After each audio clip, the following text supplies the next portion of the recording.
division hunt decree abolished? Oh, gotcha. Paimon was super worried, you know. So, maybe the reason Yaimiko is looking for us now is because she wants to thank us. Let's go find her.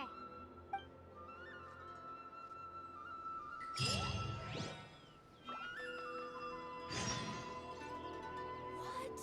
Another bad one? No, let me try again.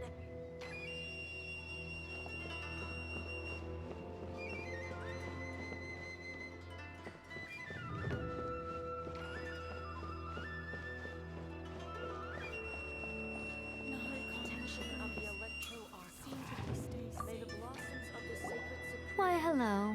If it isn't the triumphant traveler. And why might you be visiting the shrine? A sign of piety, perhaps? You literally told us to come meet you here! I was just joking. I've been waiting for you. Seems like someone's in a pretty good mood. Mm-hmm. Catching up with an old friend I hadn't seen in years was truly delightful. By the way, I heard that you had a duel before the throne, with a Fatui Harbinger no less. Courageous and astute. I must say, I am most impressed. Defeating Signora head-on in a duel means that your strength exceeds my expectations. Still, you did end up victorious. I gather congratulations are in order. Sure feels good to finally thwart the Fatui plan for once. They caused plenty of trouble along the way, but at the very least, they didn't get their hands on another Gnosis. Wait a second. Did you say Gnosis? As in, the little thing that looks something like a chess piece? Yep, that's the one. You've seen one too? Gnosis belong to the Seven. They're what keep them connected to Celestia. Oh. What's wrong? I handed that over. You did what now? Well, how else was I supposed to save your skin from the Balladeer exactly? The Balladeer is number 6 of the Fatui Harbingers. In terms of strength, he is superior to Signora.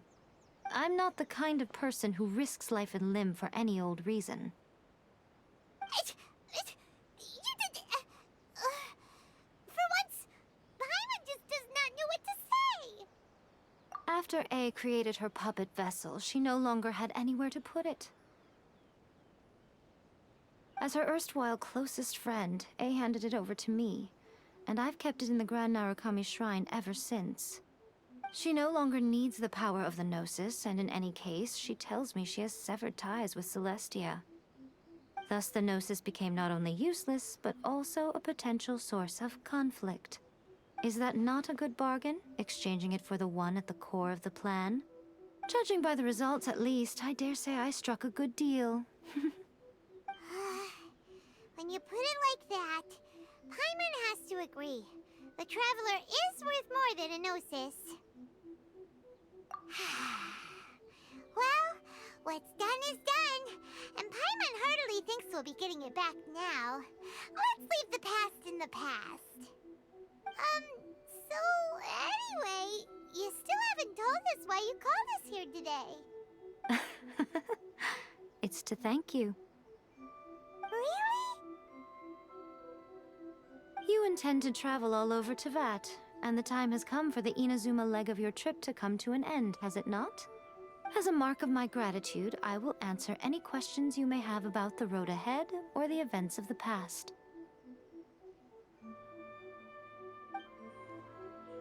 What would you like to know about? That puppet was built with technology that has been lost to time. Perhaps she, as a god, is the only one privy to the knowledge of its origins. Still, there is one other thing on this topic that I suspect you may be curious to know. Before A began modifying her own godly form, she took it upon herself to create a prototype puppet. So, you mean there are 3 Raiden Shoguns? No. The prototype was merely a proof of concept. Its appearance and intellect were not based on A. It was a test. The original plan was for A to simply discard it. But perhaps A thought this to be too cruel, because in the end she chose only to seal the power within it. Later, this puppet wandered Inazuma as an ordinary human male with his own consciousness, until the Fatui took an interest in him. Ugh, not the Fatui. Some eccentric geniuses in the ranks of the Fatui made adjustments to the prototype, not only unsealing his power, but very likely rendering him even more formidable than his original specifications. The object of divine creation is now the one who has taken possession of the Gnosis, and the prototype puppet is now known as the Balladeer. What a crazy story! It is, isn't it? Who can say whether it's coincidence or destiny? I'm surprised an outlander like you is aware that there was once a change of Electro Archon. Few citizens of Inazuma are aware of this. Morat's told us. He said that the Electro Archon Ball has passed away. Yes. The truth of the matter is that there were two twin gods, Baal and Beelzebul. Twin gods? They won the Archon War together, and when Baal established the shogunate, Beelzebul became her Kagemusha, or shadow warrior. In other words, she acted as Baal's body double. Beelzebul is A, with whom we are now both acquainted. Baal's name was Makoto. As far as the world was aware, there were not two, but one. They complemented each other, and they ruled Inazuma jointly, so there was no need for the public to know the truth. In fact, the name Baal and the title of Raiden Shogun was understood to refer to both of them. Right up until... Until what? Makoto died several hundred years ago in a war that I was not personally involved in. Since then, A has assumed the shogunate. Losing her sister must have been super hard on A. That was when A began to change. Makoto was her greatest loss. Paimon feels like she understands A lot better now after finding that out. So what kind of god was Makoto? I didn't spend a great deal of time with her, but my impression was she was a gentle god, who in each moment cherished the beauty of what was before her. Wow.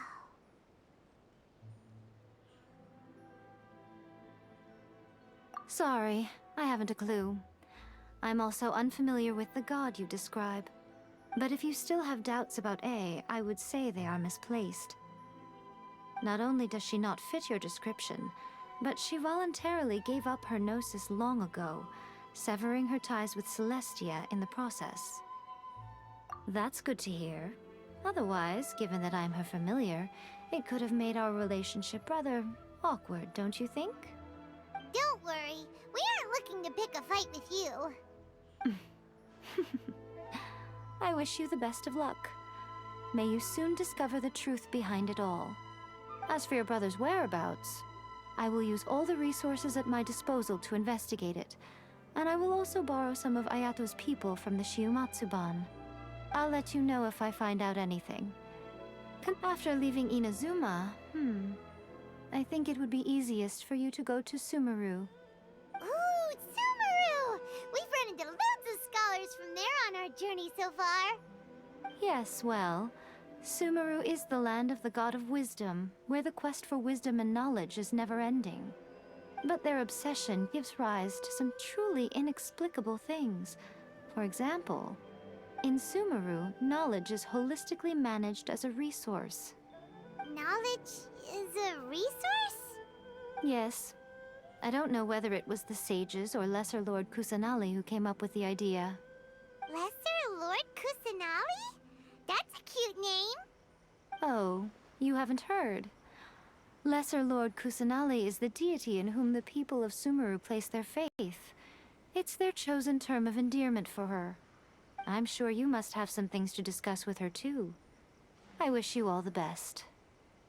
Are you sure? Okay then. Oh, Traveler. Do you still have the omamori I gave you? Keep it safe. Is that all you intend to do with it?